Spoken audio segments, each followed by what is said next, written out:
सन् 2025 आउनुहोस् यो साललाई याद गरौँ। यो त्यो वर्ष थियो जब नेपालका युवाहरूको धैर्यले भनौँ न जवाफ दियो।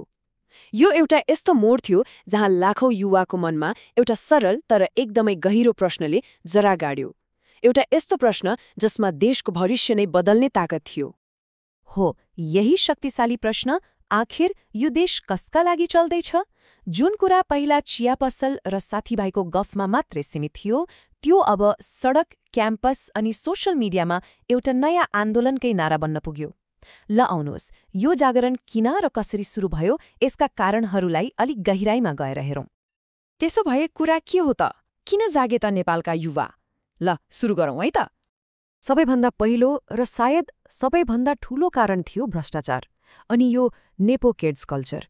युवाहरूले के देखे भने आफ्नो डिग्री र रातदिनको मेहनतभन्दा त कसैको पहुँच र बाबुबाजेको नाम नै ठूलो रहेछ। अब सोच्नुहोस् त, सिस्टमले नै योग्यतालाई नहेरेर नातावादलाई मात्रै महत्त्व दिन्छ भने मनमा निराशा र अन्याय भएको महसुस त हुने नै भयो, होइन र?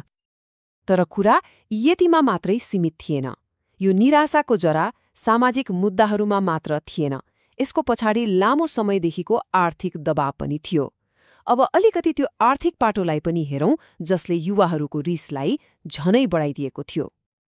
अब हेर्नुहोस्, देशमा अवसरको त खडेरी नै थियो। राम्रो जागिर पाउनै मुस्किल।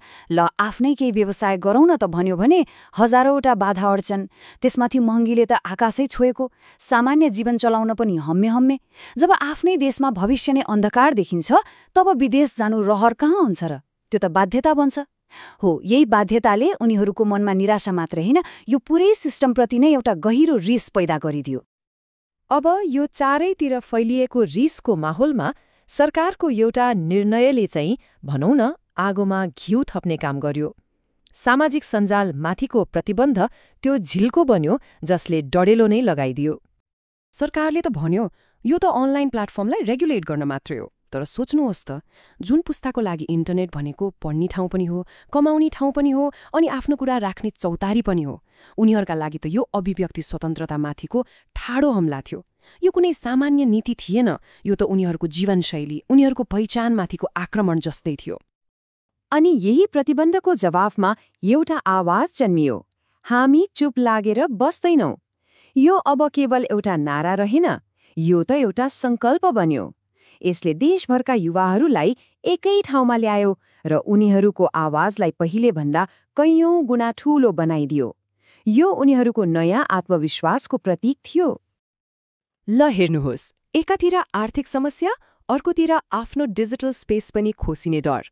जब युवाहरूले आफूलाई यसरी चारैतिरबाट चेपुवामा परेको महसुस गरे, उनीहरूको नजर सिधै गयो राजनीतिक नेतृत्वतिर। अब प्रश्नहरू सिधै सिस्टम र त्यो सिस्टम चलाउनेहरूलाई सोधिन थाल्यो। सोच्नुस् त, घरिघरि सरकार फेरिने, नेताहरू उही पुराना अनि कहिले नसकिने राजनीतिक खिचातानी।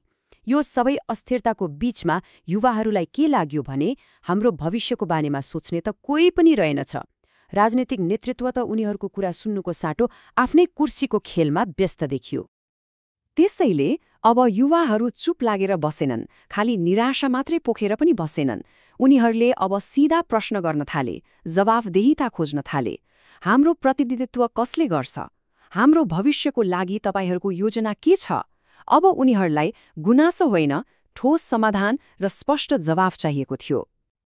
तर यो कथा यहाँ विरोधमा मात्रै सकिँदैन है। अबको भागमा हेरौँ कसरी यो आन्दोलन आवाज उठाउने चरणबाट अघि बढेर समाधान खोज्ने दिशातर्फ लागिरहेको छ।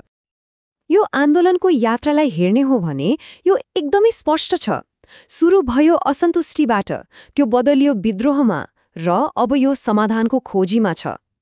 यो केवल एकछिनको रिसको झोक मात्रै होइन, यो त नयाँ नेपाल कस्तो हुनुपर्छ भनेर एउटा गम्भीर र रचनात्मक बहसको सुरुवात हो।